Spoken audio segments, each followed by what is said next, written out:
Okay, so chapter 2, we'll start with the first one here. So it says use the graph of the function to identify its domain and its range. So the domain is just all the possible x values, and the range is all my possible y values. So I have two options here for the domain for all my x values. I can do interval notation or I can do the roster method. So the roster method is just listing out single answers, right? So this would be really good if we just had a set of points that we needed to do. But this one, if I look at the graph, I have an infinite number of points, right? Anything between -2 all the way to up to 8. So I think what I'm going to do here is I'm going to do the interval notation. So that'll be the first one. And the domain here is all my possible x values. So it looks like I range from -2 and I go all the way up to 8. So I know I'm going to be from -2 to 8. And I notice that both of these dots are closed. So I'm going to have a bracket on each of those sides. So that's my domain. It's from -2 all the way up to 8, including those points. Okay.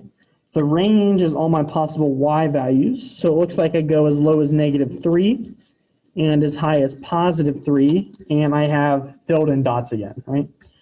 So I'm going to use the interval notation again, and my range is from -3 all the way up to a +3. Okay, so that takes care of the first question. The second question says, the equation of a line is given below.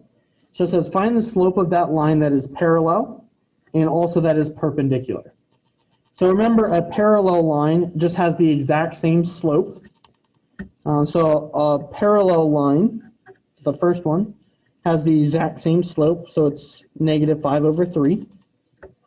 And then a perpendicular line, if you remember that formula, it's when we have the slope of the original line, so I'll just say that's m, multiplied by the slope of the perpendicular line, so I'll say that's m prime, is equal to -1, right? So I know what my slope m is, but I don't know what my perpendicular slope is. So my slope here is -5/3, multiplied by, let's say, m prime, is equal to -1. Right? So to find out what my perpendicular slope is, I can multiply both sides by -3/5. Right? So I'll just get a +1 over here. So I just get m prime. And that's equal to, multiply this side by -3/5, and we get a +3/5. So the slope of my perpendicular line is 3/5.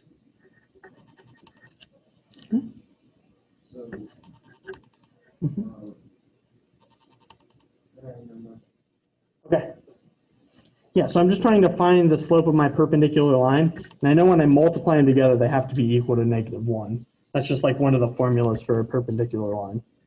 So, okay, any questions on this page? Good. Okay. All right.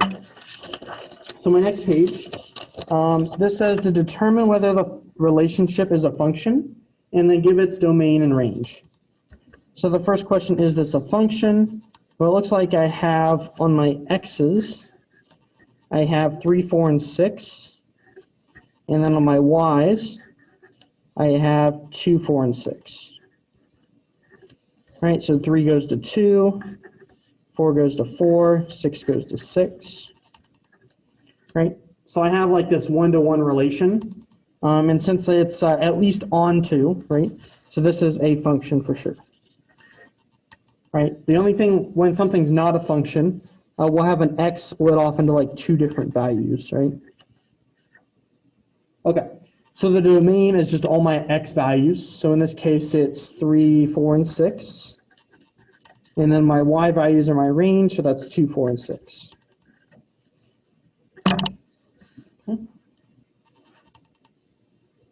Okay, so the next thing I can do, it says plot the intercepts to the graph, to graph the equation.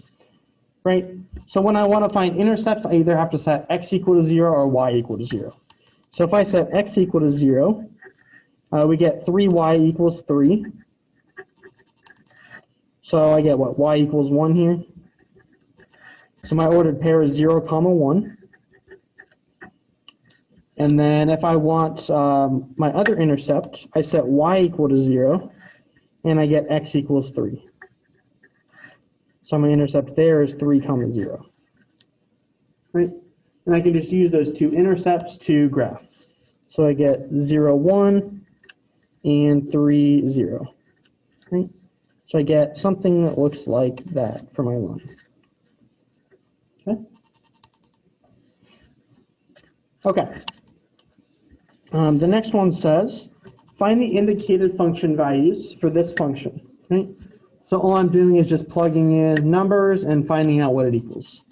So I plug in 0 for h, I get 5 times 0 squared, which is 0. So I just have -2 left over. If I plug in h equals h of -1, that's 5 multiplied by -1 squared minus 2. -1 squared is a positive 1. 1 times 5 is 5. 5 minus 2 is 3. Okay. If I look at the next one, when I plug in 1, it's going to look exactly like this one, right? Because we just square it and it becomes positive. So we'll still have h of 1 equals 3. If I do h of -4, I have 5 times -4 squared minus 2. So I have what? -4 squared is a positive 16. 16 times 5 is 80.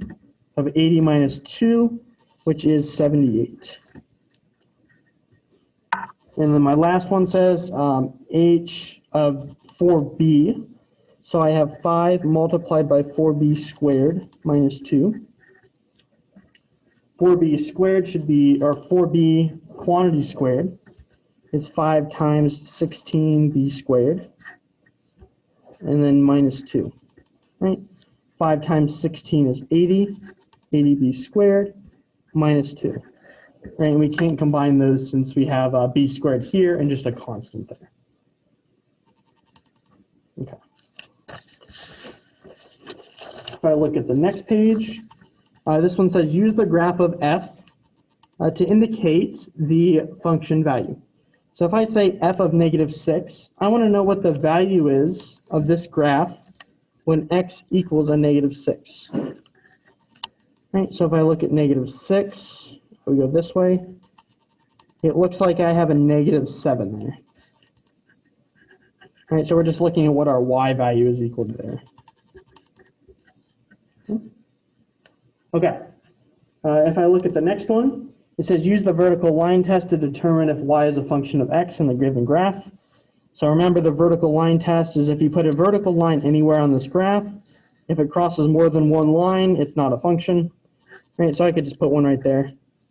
And I can definitely see that that's not a function of x. All right. On the next page, it says rewrite the given equation in slope-intercept form by solving for y. So if I want to solve for y here, I just subtract 3x on both sides. Get y equals a -3x plus 2. So that's my slope-intercept form. And the slope here is -3, right? It's just the number in front of our x. The y-intercept is just that plus 2. So I don't know if it'll ask you for 2, or it might be 0, 2, right? So it might be one of those two. Okay. This one down here says give the slope and the y-intercept. Oh, I'm sorry, I forgot to graph this. So when I have a positive 2, that's my y-intercept, right? And I have a -3, so that's the same thing as writing -3 over 1. So I go my rise over my run, I go down 3 and over 1, and go down 3 and over 1, right? And I can make a line with that. Okay. All right, now we'll move on to the next one. So same thing as usual. This is our slope. It's just the coefficient in front of our x. The y-intercept is -1. Plot that on the graph. I have -1 as my y-intercept. And I have a positive 4, 5. So I go up 4 and to the right 5. Right, so 1, 2, 3, 4, 1, 2, 3, 4, 5. Should be right there. Right, I need 2 points to make a line. And we're good there, right? So we got our y-intercept, our slope, and we got our line. Okay. The next one says, find the slope of this pair of points and indicate whether whether the line through the points rises, falls, is horizontal or vertical. Okay. So the way I find my slope is rise over run, or just the change in y over the change in x.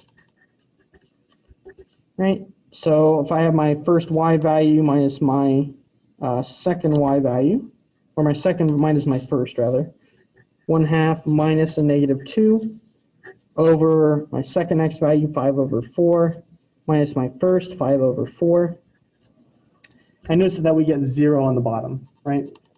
So I know if I have 0 on the bottom, if I'm dividing by 0, I know that's going to be an undefined slope. So I know this one's right off the bat, I know it's undefined.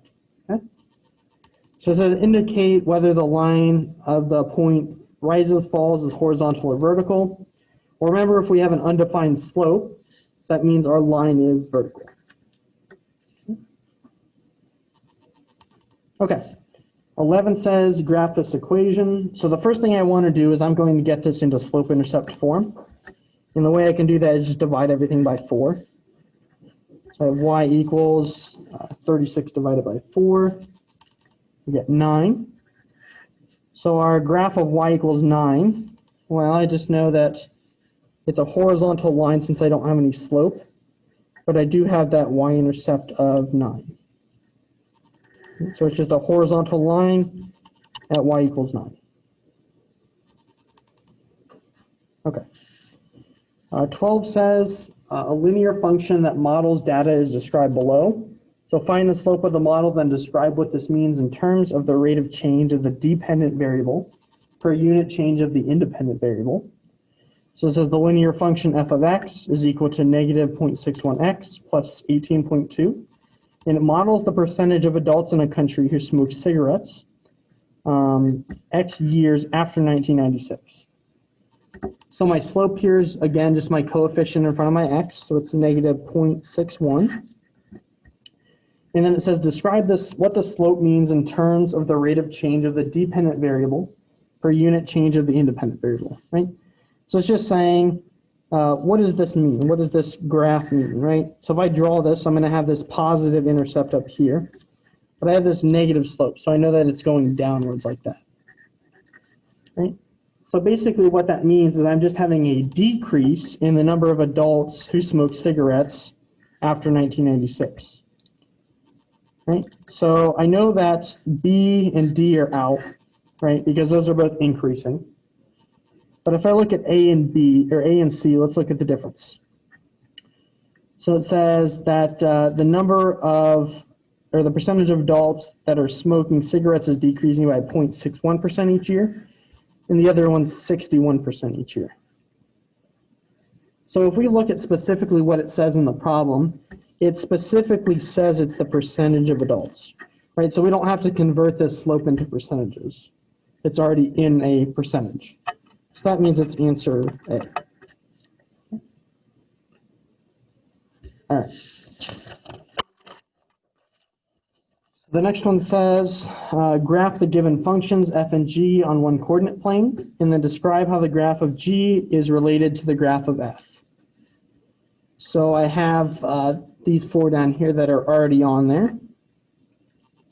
And if I look at f, right, f of x, we just have a positive x, or the absolute value of x, right? It's just the distance from x. So I know this is always going to be positive. So what I can do, just to make it easier on myself, is I can make a little bit of a chart if I want. So I can say y, or I guess f of x. So f of x. And on the right side, I have the absolute value of x, right? So if I plug in 0 for x, if I get the absolute value of that, that's going to be 0. If I plug in -1 for x, I take the absolute value, so my function will equal 1. If I take a positive 1, the absolute value of 1 is still 1. Right? So I'm going to have something that looks like this. Right? So if I look at the graph, I know B and D are out instantly, right? Because I have negative numbers down here, and I can't have negative numbers. So B and D are both out. So that looks like I have A or C as a choice. So I noticed that both of the graphs have something that looks just like this, right, where it goes through the origin. But I noticed that one is shifted down by 2 units, and the other one's shifted up by 2 units. Well, if I look at g of x, this is shifted up by 2 units, right? This is that plus 2, so it's shifted up by 2 units. So that means my answer has to be C. So it says the graph g of x G is the graph of x of f of x shifted up by 2 units. Right, it's that plus 2. So up. Okay. 14 says write the point slope form of the equation of a line satisfying each of the following conditions.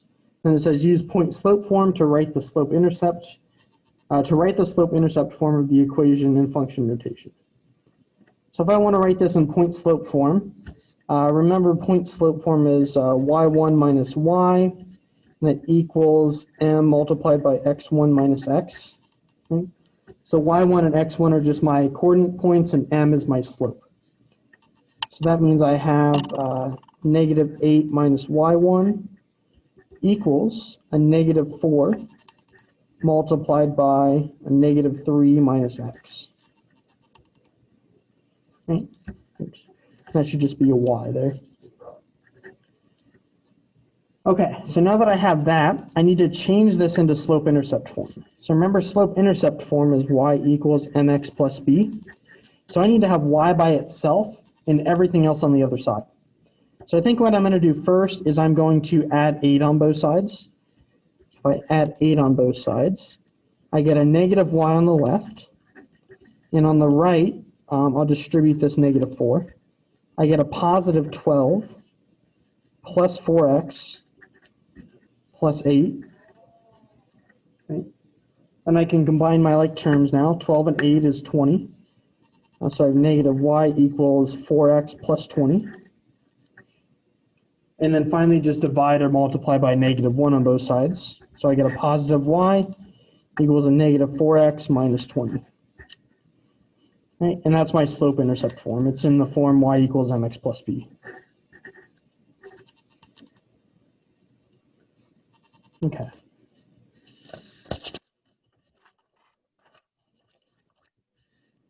All right, on the next page, we're given a little bit of a story about the wage gap. So it says it's used to compare the status of women's earnings relative to men's.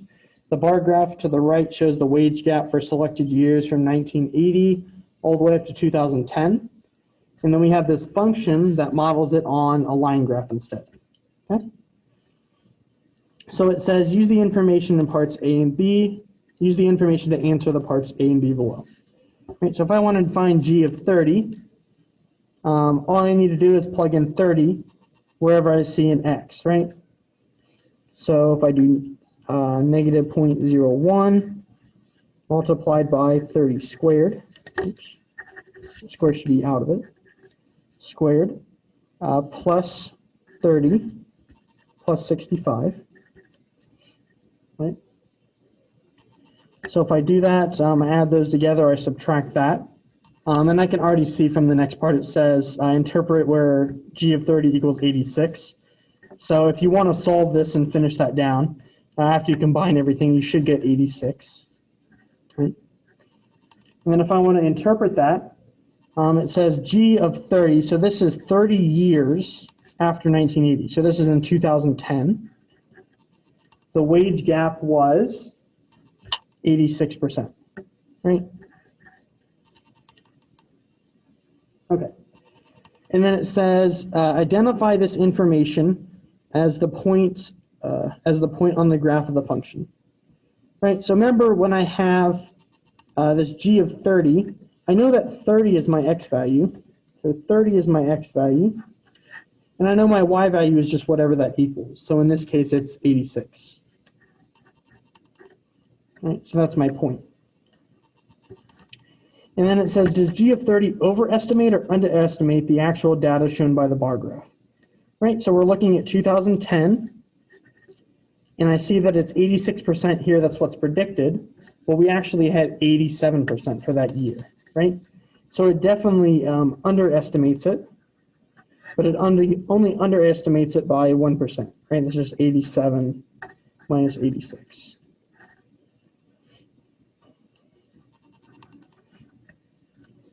Okay. Okay, so that's all for chapter 2.